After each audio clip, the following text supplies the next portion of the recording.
All right, here we are, Brent Fikowski, June 26th to July 2nd. Another big week of training here for the Professor Project Squad. I'm excited to share this one with you. Wanted to talk a little bit about two workouts and then talk about just a concept. I've been training with Jeremy Meredith, who qualified for the games, competed as an individual 2011, 2012. Great coach. We've been working on some strength stuff. And we were just, talking as one tends to do when you're training with someone. And he mentioned the importance of technique and just movement efficiency. And he said, probably the best case study for that is anecdotally Rich Froning. He was, when you watched him back in the day, it was just so apparent that he was doing something different. Everyone else was struggling through reps and he was just smooth. He was robotic. He was like a machine. Every rep looked the same. And he wasn't losing any energy going, left, right, front, or back. All his energy was used to, let's say, move the bar straight up, or his handstand push-ups straight up, or chest bars, whatever that is. Everything he did was so efficient, and it still is. Kind of set the blueprint for that. So I want you to think about that this week. If your goal is to, be better, get better scores, that movement quality is just so paramount. And it's so important that in your training, you're not sacrificing that for any reason. You're not sacrificing it to, squeeze out a few more reps.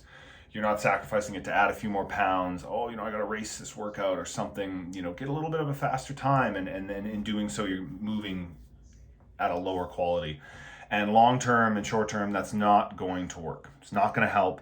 You're better off going a little bit slower in training, getting a worse score in training, but moving really well and laying that foundation, because when you're competing, you're going to revert to what's natural and you're going to revert to what's natural, what's easy, what you've been doing the most. And so if every time you do a snatch, it's ugly and you're grinding your low back and you're pressing out your one shoulder, then the next, and you're doing all those things, you can't expect to then show up to a competition and for it to be better. And it'll be like what it is in training. And guess what? The person that moves well, more often than not, is going to be the one that wins. So keep that in mind in your training. It's hard. It can be hard to kind of drop the ego, lower the weights, go a little bit slower, but moving well is just so imperative for everything, for, sustained training without injury, and then just competing in general. So continue to prioritize that and you will reap the rewards, and you'll reap them sooner than you think. I think sometimes people think, well, this is just how I snatch, and I got a competition in a month or in 2 months or in 6 months, and I gotta hit the ground and, do it how I do it because that's the way it works for me right now and I gotta do it. That's wrong.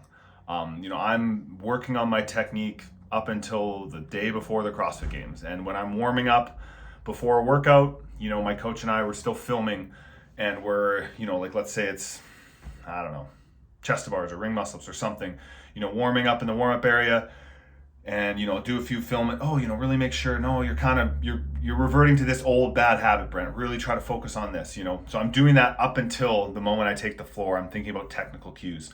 And then, most of that though, hopefully becomes second nature. So when you're out there, you can just, think about like one cue that works, like hips or shoulders or, keep your chest open or whatever that is.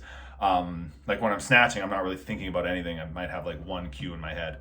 But in training, try to jam maybe 2 cues in there and constantly change what those cues are to keep moving forward. So you gotta. Doesn't matter what's on the page. You gotta move well.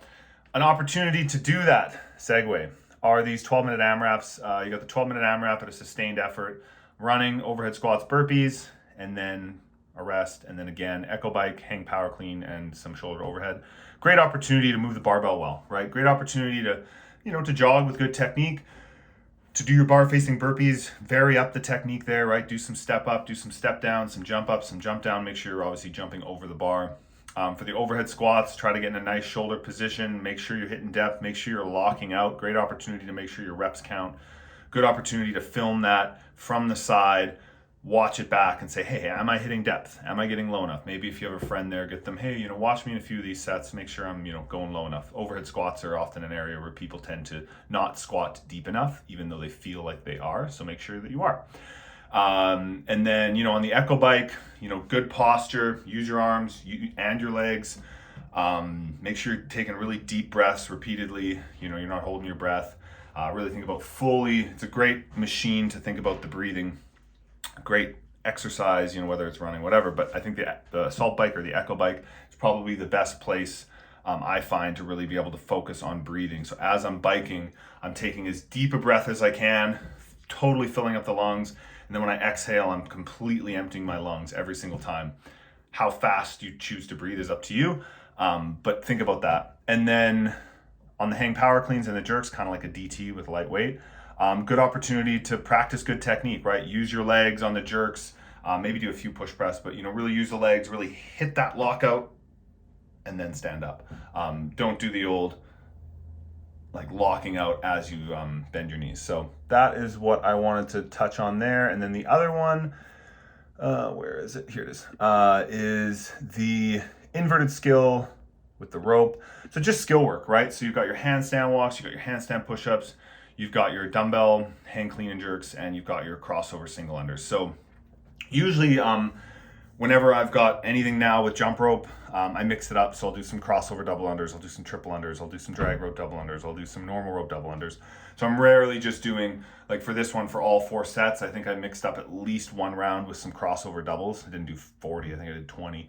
But this is obviously the perfect opportunity to work on those skills. When you're on the C2 bike, an opportunity to think about what you did wrong and how to improve it on the next one. Try to move fast and efficiently on the handstand walks, or if you're not at that point, just try to focus on whatever cue works to get them done. That doesn't have to be fast if you're still, obviously just working on accumulating the skill. And crossover single unders, right? Like technically really make sure you're crossing those arms well and you're not kind of hunching up like this. So like that workout there, perfect opportunity to work on technique. Same with strict handstand push-ups. Now is not the time to be arching like a scorpion. Keep that body solid. Keep that technique really strong. So that's all I want to talk about today.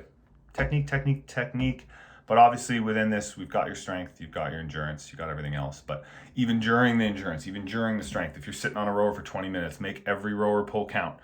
That's why sometimes I don't even listen to music, and I definitely don't watch anything on screens anymore when I'm on my machines. I've tried that, and I just find I can't focus on 2 things at once. So it's more important to focus on that technique. Make sure you're getting good leg drive in the row. Make sure you're, leaning back, all those good things in the row, and just focus on every single stroke, because that's how you get better. All right, that's it. Enjoy the week of training. Brett Fikowski, out of here.